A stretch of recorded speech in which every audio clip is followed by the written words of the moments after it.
Kansara DTV news ગુજરાતીમાં આપનું સ્વાગત છે। નજર કરીએ આજના મુખ્ય સમાચારો। અંકલેશ્વર તાલુકાના જીતાલી ગામના નાગરિકે સ્ટ્રીટ લાઇટ બંધ બાબતે ગ્રામ પંચાયતના તલાટીકમ મંત્રીને રજૂઆત કરતા તલાટીકમ મંત્રીએ નાગરિકને ફોન ઉપર ધાક ધમકી આપી કોમ અંગે અભદ્ર ટિપ્પણી કરી હોવાના આક્ષેપ સાથે તાલુકા વિકાસ અધિકારીને ફરિયાદ કરવામાં આવી છે। અંકલેશ્વર તાલુકાના જીતાલી ગામના રહેવાસી મોહમ્મદ જુબેર અહેમદ પટેલે જીતાલી ગ્રામ પંચાયતના તલાટીકમ મંત્રી મનોજ ચૌધરી સામે ગંભીર આક્ષેપો સાથે તાલુકા વિકાસ અધિકારીને લેખિત રજૂઆત કરી છે। રજૂઆતમાં તલાટીએ ફોન ઉપર ધાક ધમકી આપી હોવાનો તેમજ વિવિધ ધર્મો અને જ્ઞાતિના લોકો વચ્ચે વર્ગ વિગ્રહ સર્જાય તેવી ભાષાનો ઉપયોગ કર્યો હોવાનો આરોપ મૂકવામાં આવ્યો છે। મોહમ્મદ જુબેર અહેમદ પટેલના જણાવ્યા અનુસાર તેમના સગા કાકા અને વરિષ્ઠ નાગરિક અય્યુબ ગુલામ હુસેન પટેલના મકાન સામે આવેલ સ્ટ્રીટ લાઇટ છેલ્લા 4 મહિનાથી બંધ હતી। આ અંગે ગ્રામ પંચાયત સમક્ષ અનેક વખત મૌખિક તેમજ લેખિત રજૂઆતો કરવામાં આવી હતી।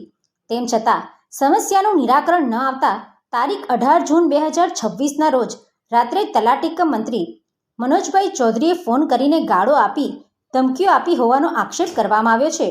અરજદારે વધુમાં જણાવ્યું છે કે ફોન પર થયેલી વાતચીતનું કોલ રેકોર્ડિંગ તેમની પાસે ઉપલબ્ધ છે અને તેની નકલ પેન ડ્રાઈવ સ્વરૂપે તાલુકા વિકાસ અધિકારીને સોંપવામાં આવી છે। અરજદારે દાવો કર્યો છે કે તલાટીના શબ્દો અને ભાષાથી તેમની ધાર્મિક લાગણીને ઠેસ પહોંચી છે। આ સમગ્ર મામલે અરજદારે તલાટી સામે ખાતાકીય તપાસ નીમવાની તથા દોષિત ઠરે તો સસ્પેન્શન અને ડિસમિસલ સહિતની કાયદેસરની કાર્યવાહી કરવાની માંગ કરી છે।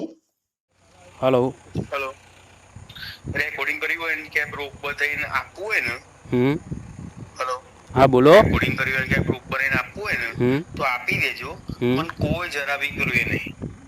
તમે તમારો ધર્મ બચાવવા જે હાથ કરી શકો છો ને તમે અમારો ધર્મ બચાવવા કરી શકીએ ખબર પડી એવું હેલો મેં તમને ક્યાં ધર્મની વાત કરી છે અહીંયા કાલે તો તમને વિશ્વ હિન્દુ મેં પરિષદ તો દ્વારા તમને તાલીમો આવશે તું ખાલી તોડ કરવા માટે મને બ્લેકમેલ કરે છે સવારનો ફોન કરીને તમને ચોખ્ખી કીધું છે કે ભાઈ લાઇટ થાંભલા પર બગડી છે। કામ નતા થતા અને આ વર્ષે આદિવાસીઓના કામ કર્યા એટલે તમે ફોન કરીને મને બ્લેકમેલ કરો છો।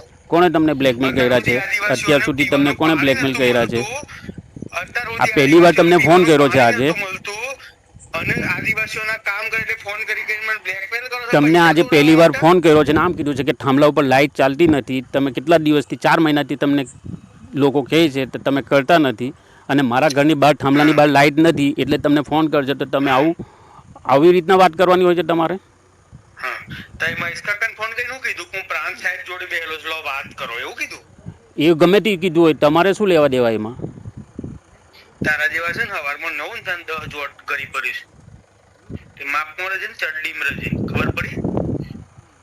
આ મોદી સાહેબનો યુગ છે ને હિન્દુઓનો યુગ છે માપમાં રહો એવું હા ધમકાવાની બ્લેકમેલ કરવાની કોશિશો છે ને પ્રાંત જોડે બે છે કલેક્ટર જોડે બે છે તારી કોર્ટમાં એટલી છોડ નહીં ક્લાર્ક જોડે બે પ્રાંત જોડે બે છું ખાલી બ્લેકમેલ કરે છે।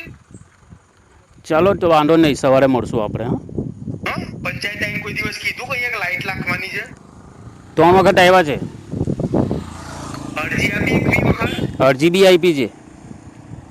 કઈ જગ્યાએ નાખવાની કીધું મને એક વખત અરજી બી આપી છે તમને જ આપી હતી। ખાલી રાતે 9 વાગે 8 વાગે 9 વાગે ફોન કરી મેથી મારવાની। 4 વાગે ફોન કર્યો તો તમે મને 6 વાગે 7 વાગે ફોન કર્યો। ભાઈ શાંતિ રન માપમાં તો મજા આવશે નકર સીધો કરી નાખતા વાર નહીં લાગે। વાંધો નહીં ચાલો સવારે મળશું આપણે। આદિવાસી સરપંચ બને એટલે હોશિયારી ના કરી બધી સવારે મળશું ચાલો આપણે। 25 વર્ષથી મેં બુકભાઈ મત બધું ચાટી ખાતા હતા બધું બંધ થયું ને એટલે આ બધું ચર્ચર મને ખબર છે। હું મોહમ્મદ જુબેર અહેમદ પટેલ મારે રહેવાનું જીતાલી ગામમાં।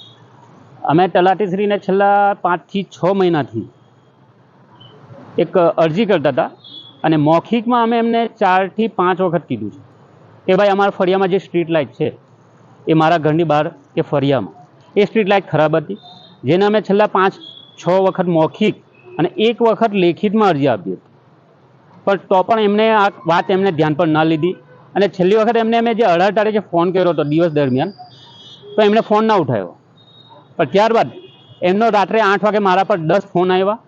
એમાં 11-12મો કોલ મેં જ્યારે એમનો ઉઠાવ્યો તો એમણે મારી સાથે ખોટી ગેરવર્તુળાક એટલે કે ગમે તે મા બેન સમાનની ગાળો, વિશ્વ હિન્દુ પરિષદની ધમકી, ગામમાં આવીને તારું ઘર તોડી નાખીશ અને ધાર્મિક લાગણી દુભાય એવી ગમે તેમ વાતો કરી હતી. હવે આવા વ્યક્તિને આવું ચલવી લેવામાં ન આવે, એમને તાત્કાલિક ધોરણે સસ્પેન્ડ કરવા જોઈએ. એ માટે અમે આજે ટીડીઓ સાહેબને આવેદનપત્ર આપવામાં આવ્યા છે અને આ આવેદનપત્ર અહીંયાથી અમે ટીડીઓ, જિલ્લા વિકાસ અધિકારી તથા કલેક્ટર ભરૂચ અને આ જ અરજીની એક કોપી અમે રવાના એટલે કે અત્યારના હાલના જે નવા ડીજીપી છે GS મલિક સાહેબને પણ અમે આ અરજી મોકલીશું કે જેને આની ઉપર કાયદાકીય પગલાં ભરવામાં આવે અને તાત્કાલિક ધોરણે આ માણસને સસ્પેન્ડ કરવામાં આવે, જેથી કે આ બીજા કોઈ વ્યક્તિ આ ગામમાં બીજા કોઈ ગામમાં જઈ અને આવું ગેરવર્તુળાક કોઈની સાથે કે ધાર્મિક લાગણી દુભાય અને બે કોમ વચ્ચે કોઈ કોમવાદ ન થાય એ માટે આ માણસને તાત્કાલિક ધોરણે સસ્પેન્ડ કરવા જોઈએ. Pintu Modi, DTV news, Ankleshwar.